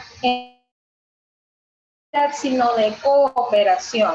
En este caso, una autora súper buena que se llama Joan Tickner, que ella mencionaba justamente cómo desde el sistema internacional las mujeres pueden cooperar activamente para la resolución de los conflictos sin la necesidad de evitar las relaciones pacíficas, sino al contrario, promoviéndolas. Entonces yo creo que esto se adapta muy bien y es uno de los logros feministas que se ha observado. Primero, las jefas de gobierno cómo han actuado. Segundo, las movilizaciones masivas que han habido, no solamente aquí, bueno, aquí en Venezuela, porque el movimiento feminista se está consolidando, pero ha habido muchísimas movilizaciones a nivel internacional. México es una, México, Argentina, Chile, son países en donde se ha visibilizado muchísimo cuáles son las demandas que tienen las mujeres en estos países y han logrado objetivos concretos, por lo menos en el caso de Argentina, la legalización del aborto fue algo que sonó muchísimo. En el caso también de las mujeres en México, cuando se habla de visibilizar en un país tan machista el tema de las violencias, en especial del femicidio, ya es algo que la opinión pública está hablando. De igualmente se aprobó la ley de paridad en las empresas en Alemania. Esto también es un logro sumamente importante. Entonces nos dimos cuenta que el 2020 fue un año feminista y aquí quiero invitar a las personas que están aquí conectadas a ver un post que hizo Susana Reina en Feminismo In, donde ella menciona las 10 razones por las que el año 2020 fue un año feminista. Y en este caso también me gustaría detenerme en el caso particular Venezuela, porque primero que nada, a pesar de lo desarticulado dentro de la articulación que puede existir con las feministas aquí en Venezuela, a pesar de los distintos feminismos que existen, a pesar de las distintas ideologías, a pesar de la distinta del desaprender de la competitividad, del choque de liderazgo, existe un movimiento contundente que se moviliza por razones concretas. En este caso, en Venezuela se ha puesto en evidencia como un movimiento que, a pesar de ser tan diverso, cuando se enfoca en un tema o en dar a conocer a la opinión pública lo que está pasando, lo logra. En este caso se ha viralizado muchísimo el tema, con este caso la alerta morada, se ha visibilizado también, y que en estos días se habló mucho, hicieron un tuitazo del tema de la despenalización y legalización del aborto, luego de que salieron unas comunicaciones por parte también de la Asamblea. Entonces también se han viralizado muchos temas que anteriormente podía decirlo una sola feminista, una sola organización, pero en este caso se ha comprobado que en la unión está la fuerza, en la articulación está la fuerza. Han habido miles de manifiestos, han habido muchísimos informes sobre la Declaración de los Derechos Humanos de las Mujeres en Venezuela, en temas de feminización de la pobreza, violencia de género, derechos sexuales y reproductivos, que eran temas que anteriormente hablamos entre las feministas. Hoy día se menciona algo que yo comentaba mucho: el feminismo hay que colectivizarlo, no puede ser un movimiento de aristocracia de mujeres por mujeres, de un tipo de mujer. O sea, el feminismo en este caso tiene que contar con la participación de todas y todos para que se pueda de alguna forma lograr los objetivos contundentes, llamar a los aliados hombres, involucrar a las juventudes, a la niñez, y esto también se ha logrado. Hay muchas más personas que están hablando de estos temas, cuando anteriormente eran unas pocas las que lo hacían. Entonces creo que sentar la agenda feminista y que las personas en la opinión pública la tomen en consideración, definitivamente es el mejor logro feminista que hay que traer a colación aquí, que ya la opinión pública, ya las personas están hablando de estos temas, ya se está quitando el estereotipo de la feminista con una cantidad de estereotipos tóxicos que tenía, y ya las personas se están adentrando no a la crítica, sino a la activación por los derechos de las mujeres. Entonces esto definitivamente es un logro. Gracias, Victoria, por tu participación. Vamos a intentar hacer las participaciones un poco más cortas de tiempo, porque hay quienes se tienen que retirar. Melanie, ¿te gustaría agregar algo? Bueno, en conclusión, con ambas dos. Sí, hay que tener mucho cuidado con no reproducir estereotipos de género, ¿no? Porque las mujeres pueden gobernar y gobiernan, algunas muy pocas, demasiadas pocas realmente, y tienen métodos efectivos, no necesariamente porque sean mujeres, sino porque son buenas políticas, pero eso nos, creer que es que porque son mujeres, nos pone una carga de que el momento de que alguna mujer comete un error, como lo han hecho los hombres, quienes son los que han gobernado toda la vida, porque son los que pueden acceder al poder, bueno, se critique nuestro género, ¿no? Y bueno, son políticas que, bueno, que deben realizar su trabajo y así. Y bueno, con el tema de las mujeres, de los logros feministas, ya Victoria más o menos hizo un resumen. Se han logrado varias cosas a pesar de la pandemia, y en Venezuela también se han hecho varias manifestaciones. Creo yo que hemos retomado los espacios o tomado los espacios públicos, llámese calles y redes sociales, para manifestarnos ante un gobierno o ante un Estado que es bastante opresivo, ¿no? A pesar de que se trató de desmovilizar al movimiento del 8 de marzo, igualito las mujeres salimos a protestar, donde se nos unió incluso partes de los movimientos estudiantiles y movimientos diversos de la sociedad, indiferentemente de nuestra posición quizás ideológica, ¿no? Sino que las feministas superamos eso para poder conjugarnos en un espacio público y levantar nuestras banderas, que son un montón.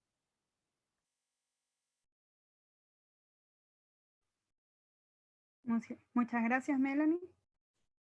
La segunda pregunta sería, ¿ha aumentado el nivel de participación femenina dentro de espacios de poder en entornos políticos? Mariana, no sé si sigas por ahí. Sí, acá estoy. Aquí estoy y me disculpo porque también voy tarde para otra actividad y ya después de esto me tengo que retirar. Pero no, efectivamente no ha habido un aumento de la participación de las mujeres en los espacios de poder. En Venezuela la participación política de las mujeres está alrededor del 20-22%. Y la media de la región es alrededor del 28%, es decir, nosotros estamos por debajo de la participación de la región, y tiene que ver absolutamente con que no tenemos políticas de cuotas de género o políticas de paridad que promuevan la participación política de las mujeres. Y no hay ni siquiera se establecen desde los partidos políticos como cuotas voluntarias de género, ni mucho menos desde los cuerpos judiciales o los cuerpos de leyes electorales. Sobre todo, muchas veces el tema de la cuota es un tema que es muy estigmatizado, se cree que es un tema que es discriminante de las mujeres, pero la experiencia de América Latina ha sido que en los países donde se ha aprobado un sistema legal de cuotas o un sistema de paridad, aumenta significativamente la participación de mujeres en espacios de poder. Sobre todo, tuvimos la última experiencia de nuestros vecinos en Colombia. El Congreso colombiano aprobó la participación política de las mujeres, la ley de paridad, donde aunque no aprobaron la alternancia de los cargos, se aprobó que a partir del año que viene en Colombia, todas las elecciones, sobre todo las de cuerpos colegiados, entiéndase, consejos municipales, consejos locales, asambleas nacionales, parlamento, congreso, en sus listas tienen que incorporar 50% hombres y 50% de mujeres. Esto también se ha repartido a lo largo del continente, no es un tema solamente de derechas e izquierdas, hay una variedad de partidos políticos donde se está planteando la necesidad de incorporar, hacer reformas estatutarias para promover la participación, sobre todo porque hablo del partido político, porque el partido político es el mecanismo de inmediato para que una mujer pueda ocupar un espacio de poder.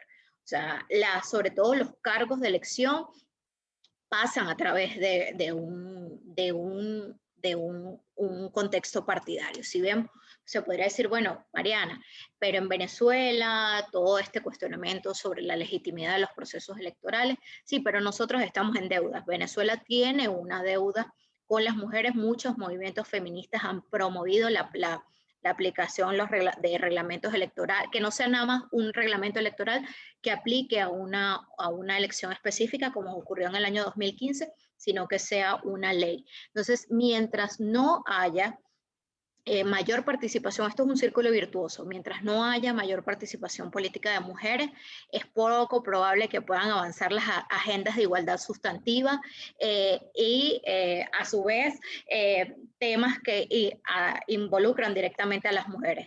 ¿Aló? ¿Me oyen? Sí, Mariana, te oigo. Que por un momento que pensé que se había caído la conexión. Entonces, no ha habido una participación. Creo que ese va a ser uno de los grandes desafíos y retos de la era post-pandemia, que las mujeres puedan estar en los espacios de poder, porque efectivamente estamos en todos lados, menos en el poder.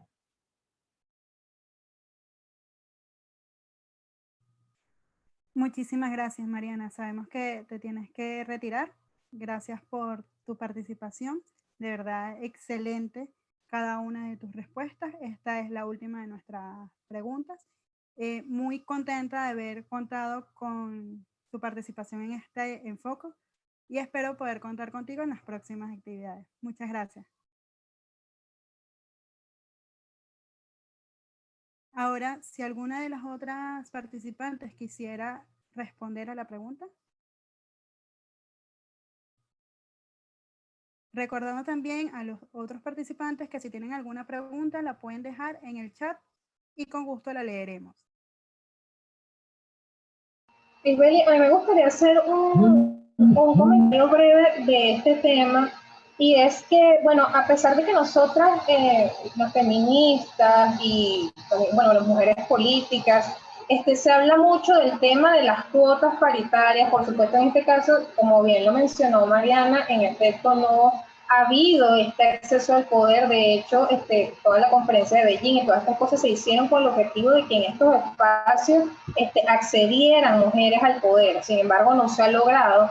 Y lamentablemente, más allá de lograr leyes que garanticen esto, porque en Venezuela también existen leyes, bueno, la ley de cuotas paritarias, sin embargo, eso no se cumple, porque lamentablemente esto es la discriminación, la desigualdad y los estereotipos están tan marcados que lamentablemente pueden existir normativas, pero tiene que haber un cambio estructural. Y en este caso, las mujeres políticas también están haciendo un gran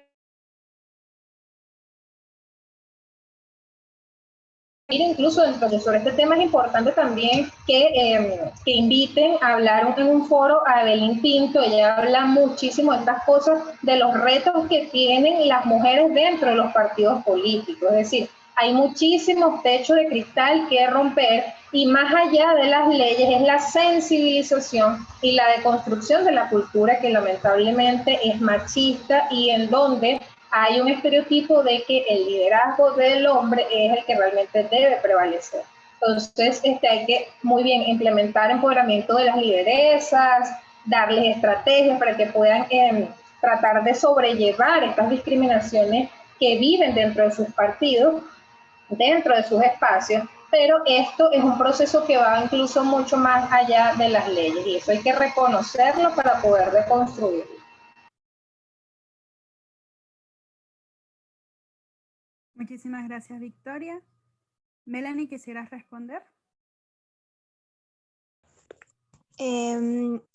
Bueno, básicamente para no alargar esto, suscribo lo que dice Mariana, que al final ella es la experta en el tema político y que tiene bastante tiempo trabajando en la paridad, ¿no? Y en conseguir que las mujeres puedan llegar a espacios paritarios, ¿no? Que el poder sea un poco menos vertical y que sea un poco más horizontal, ¿no? Creo yo que, bueno, las mujeres políticas, a pesar de que han hecho un gran trabajo y están haciendo lo posible, ¿no? Para incidir dentro de sus partidos, creo que en general, los partidos políticos y la sociedad civil en general tenemos que expandir este tema de paridad política, de hablar de cuotas, bueno, Venezuela no tiene una ley de cuotas como tal, pero de hablarlo, ¿no? Y de asumir de que necesitamos la paridad para incluso el proceso hacia la democracia. Sin mujeres sentadas en los procesos democráticos, en las transiciones, en los procesos de paz, y Mariana sabe muchísimo más que yo de este tema, no lo vamos a lograr, ¿no? Sin el 50% de la población no lo vamos a lograr. Entonces creo yo que es una reflexión que espero que en algún momento se puedan tocar, porque ustedes son espacios, los movimientos estudiantiles son espacios políticos y públicos que son necesarios de tocar, porque existen todas unas estructuras más allá de una simple, de resolverlo con el término meritocracia, ¿no? Existen estructuras que nos enfrentamos las mujeres para poder acceder al poder y se necesita profundizar en ello.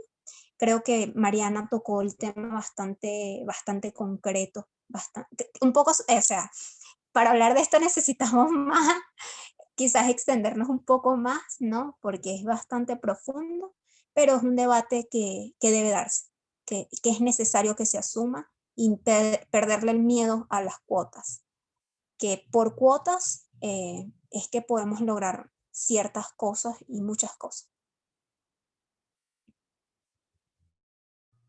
Muchas gracias, Melanie. Aquí tenemos una pregunta de los otros participantes que dice, ¿cómo opinan que debe integrarse al hombre en el movimiento feminista?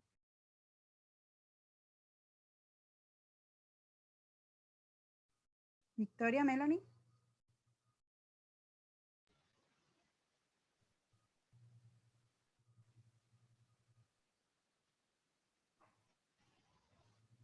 Victoria, no se oye.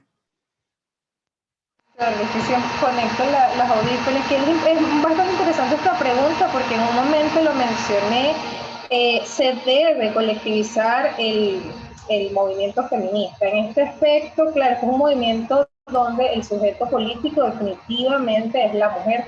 Sin embargo, se debe incluir a todos y todes para garantizar la defensa de los derechos de la mujer. En este caso, el rol del hombre como aliado dentro de esta lucha es súper importante para primero garantizar nuevas masculinidades que no sean tóxicas, no continúen perpetuando el sistema patriarcal y que además no desde el punto de vista de liderazgo activo, sino más bien como de apoyo a lo que está haciendo el movimiento feminista en la defensa de sus derechos, promover donde estén los hombres en los espacios para que puedan así apoyar a las mujeres de donde estén, ya sea desde lo político, lo social, lo económico.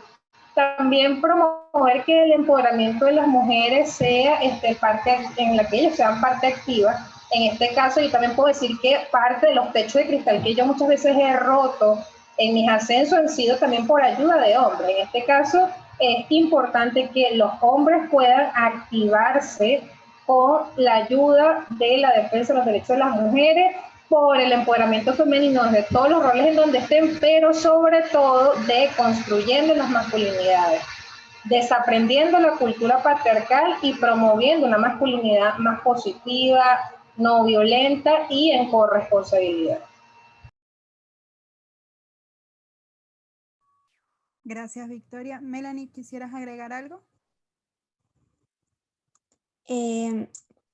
Sí, estoy totalmente de acuerdo. Creo yo que, bueno, dentro de los feminismos en Venezuela sí hemos podido ver, por ejemplo, en las protestas de presencias de hombres, quizás en otras partes, en otras regiones no se ve, pero creo yo que los hombres, sí, los hombres quizás necesitan ese proceso de desaprender ciertas masculinidades, como bien lo decía Victoria, porque, bueno, el sistema de género, ¿no? El binario, esto tan fuerte de que mujer es esto y hombre aquello, también nos arropa y es a veces un poco difícil salir, ¿no? Y que bueno, que los hombres también puedan algo tan simple como llorar y decir soy sensible, y eso no tiene nada de malo porque la sensibilidad es porque somos seres humanos, ¿no?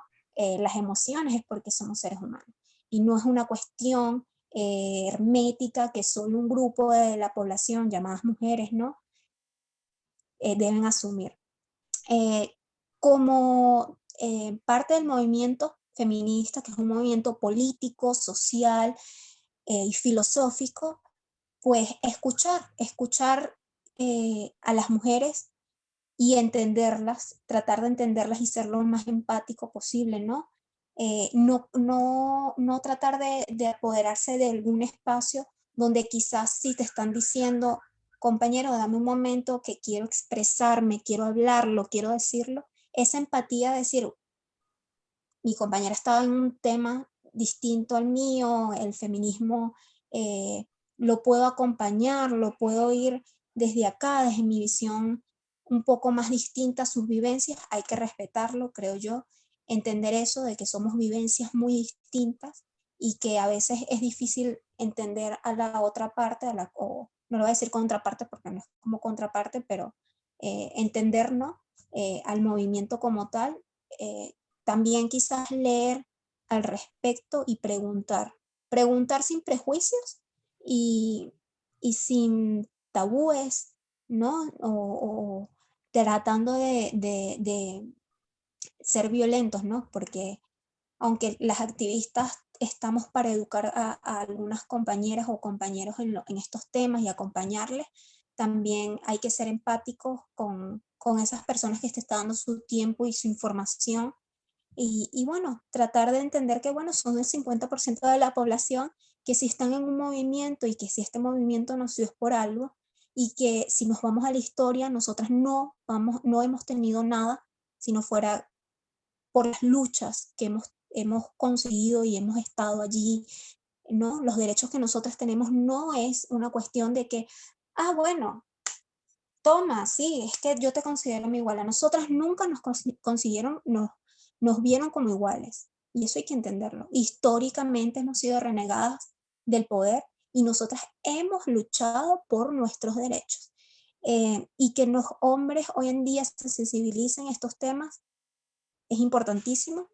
Es importantísimo que se asuman que las problemáticas de las mujeres no es un problema nada más de las mujeres, sino que es un tema social que nos abarca a todas y a todos y que en la medida de que las sociedades sean más igualitarias, más justas y democráticas, pues por supuesto nos va a beneficiar a todas, a todos y a todes, intentando de que sea de la misma manera. Entonces, la escucha activa, el respeto por los espacios de las mujeres, el preguntar, el leer, el llegar a estos espacios, el de abrir estos espacios, el del desaprender, el decir, wow, me equivoqué, yo en el pasado era así, y nosotras mismas, ¿no? El ser empático y cuestionar ciertos comportamientos, creo yo que es como la mejor forma de acompañarnos en esta lucha.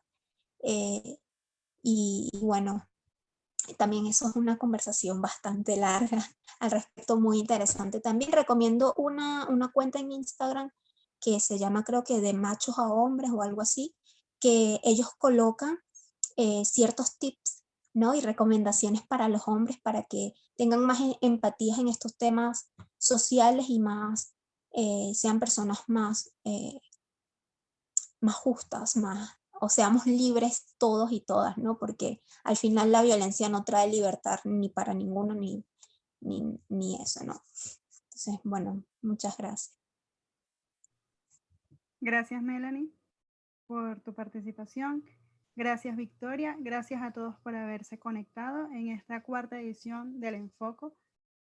Les recuerdo que pueden seguirlas por sus Instagram como Mariana Piso Valis, Miaulanie y Vicky RS Piso. A nosotros nos pueden conseguir como Agora UCB y esta transmisión la podrán ver por YouTube. Muchas gracias a todos por conectarse y compartir esta tarde con nosotros. Gracias a ti, Cristel, por abrir nuestro espacio. Gracias a todos y todos.